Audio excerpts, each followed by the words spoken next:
এবং লাস্ট 2 মাসে আমরা যে দেখছি যে আরো ভয়ঙ্কর রূপ নিচ্ছে বিভিন্ন রকমের বিবস্ত্র করে ঘোরানো। কোনোদিন ভাবিনি, কোনোদিন শুনিনি একজন মহিলাকে 1.5 কিলোমিটার বিবস্ত্র করে ঘোরানো, গ্যাংরেপ, ক্যাঙ্গারু কোর্ট, সালিশি সভা করা। মানে এগুলো কি হচ্ছে, কি এক্সপেক্ট করবে? এই টিএমসির এমএলএরা হচ্ছে গুন্ডারাজ।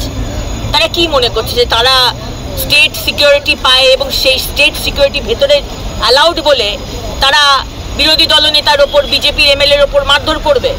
প্রতিদিন সকালে উঠে কোনো মেয়েকে বিবস্ত্র করে দেওয়া হবে, কোনো মেয়েকে গ্যাংরেপ করা হবে, কোনো মেয়েকে খুন করে পুঁতে দেওয়া হবে, এগুলো আর নেওয়া যাচ্ছে না। এগুলো বরদাস্ত করবো না।